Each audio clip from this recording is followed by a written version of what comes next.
दोस्तों तो अभी मार्केट में बैक टू बैक बहुत सारे आईपीओ ओपन हो रहे हैं। तो जल्द ही एक और आईपीओ ओपन होने वाला है और ये कंपनी है रत्नवीर प्रिसीजन इंजीनियरिंग्स। तो आज के वीडियो में हम इस आईपीओ की कंप्लीट रिव्यू करेंगे। हम जानेंगे कि कंपनी क्या काम करती है, कंपनी के फाइनेंशियल कैसे हैं, कंपनी प्रॉफिटेबल है या फिर लॉस मेकिंग है, और इसका अभी ग्रे मार्केट में प्रीमियम किस प्राइस पे ट्रेड कर रहा है। इस आईपीओ में अप्लाई करना है या फिर नहीं करना है, अगर करना है तो लॉन्ग टर्म के लिए करना है या सिर्फ और सिर्फ लिस्टिंग गेन के लिए करना है। तो चलिए वीडियो को शुरू करते हैं। लेकिन अगर आपने चैनल को अब तक सब्सक्राइब नहीं किया है तो चैनल को सब्सक्राइब कर लें और साथ में वीडियो को भी लाइक कर दें। तो सबसे पहले बात कर लेते हैं रत्नवीर प्रिसीजन इंजीनियरिंग्स आईपीओ के डिटेल्स की।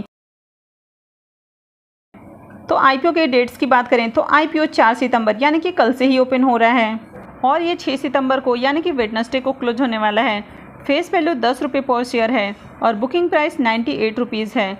लॉट साइज 150 शेयर्स का रखा गया है। आईपीओ के इशू साइज की बात करें तो आईपीओ 165.03 करोड़ का है, यानी कि आईपीओ का साइज काफ़ी छोटा है।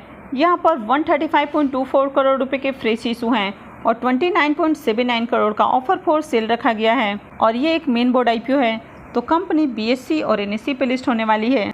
तो अगर इस आईपीओ में रिजर्वेशन पोर्शंस की बात करें तो QYBs के लिए 50% का रिजर्वेशन है, HNIs के लिए 15% और रिटेलर्स के लिए 35% का रिजर्वेशन रखा गया है।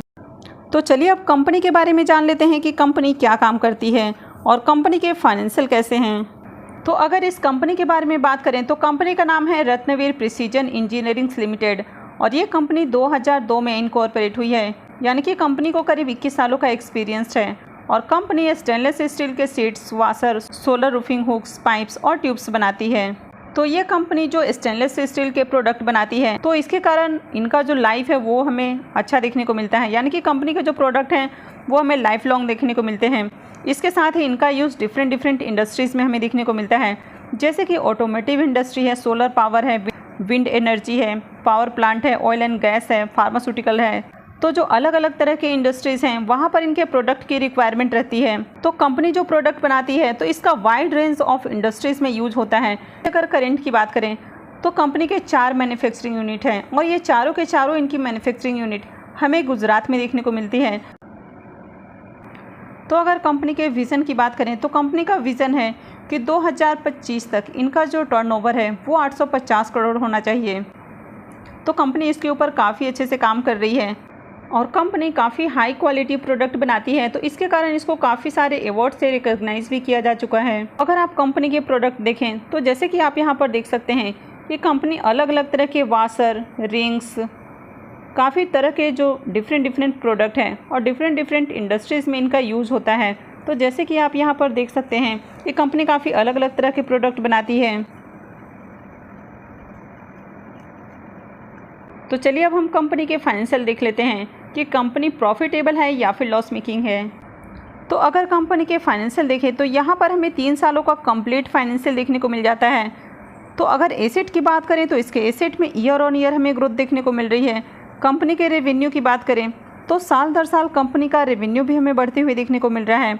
अगर कंपनी के प्रॉफिट आफ्टर टैक्स देखें तो फाइनेंशियल 21 में इसका जहाँ प्रॉफिट 5.5 करोड़ के आसपास देखने को मिल रहा है वो फाइनेंशियल 22 में बढ़ के 9.5 करोड़ हो जाता है और फाइनेंशियल 23 में इसका प्रॉफिट बढ़ के 25 करोड़ से भी ज़्यादा देखने को मिल रहा है।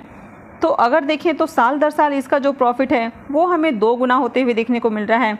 तो अगर 2 साल के भीतर ही देखें तो कंपनी का जो प्रॉफिट है वो हमें 5 गुना होते हुए देखने को मिल रहा है।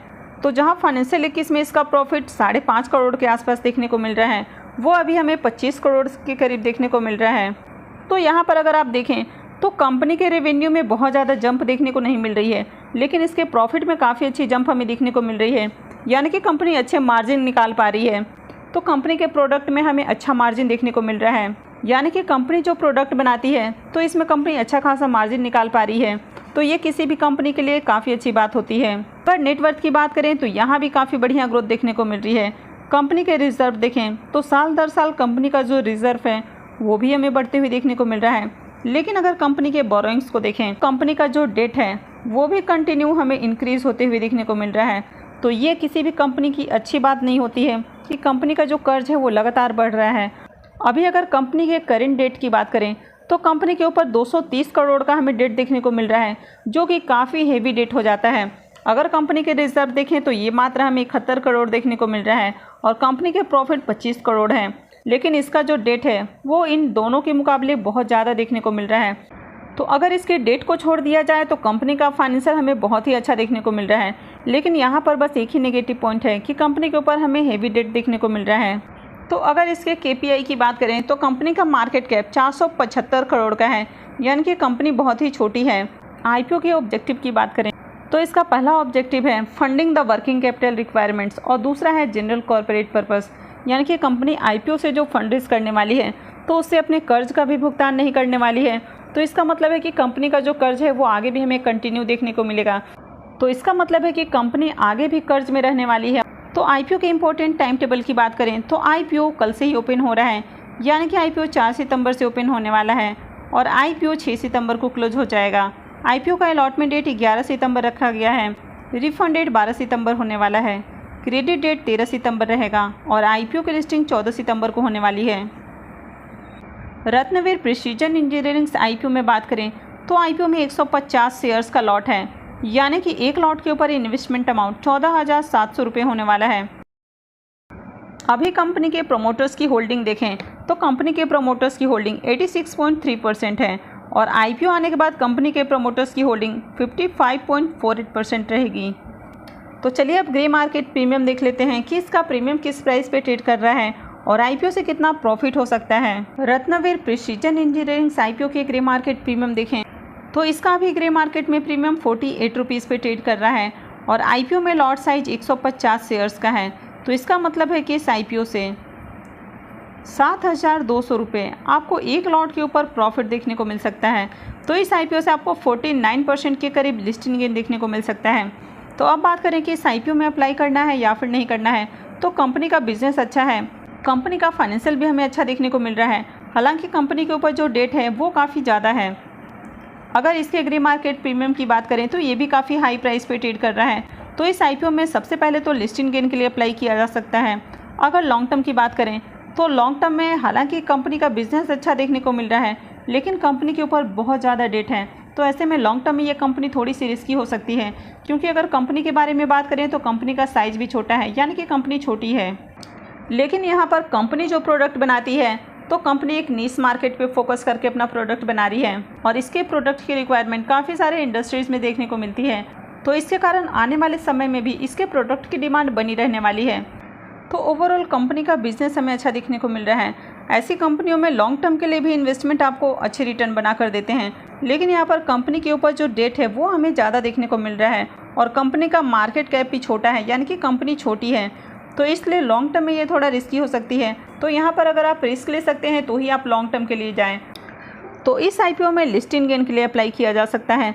तो मैं आगे भी आपको अपडेट देती रहूँगी कि आपको कभी इस IPO में अप्लाई करना है। आपको कभी भी डे 1 में जाकर IPO में अप्लाई नहीं करना चाहिए। आपको पहले देखना चाहिए कि IPO में किस तरह के सब्सक्रिप्शन आ रहे हैं, क्या ओवरऑल मार्केट में इसकी डिमांड है या फिर नहीं है, और उसके बाद ही आपको IPO में अप्लाई करना चाहिए।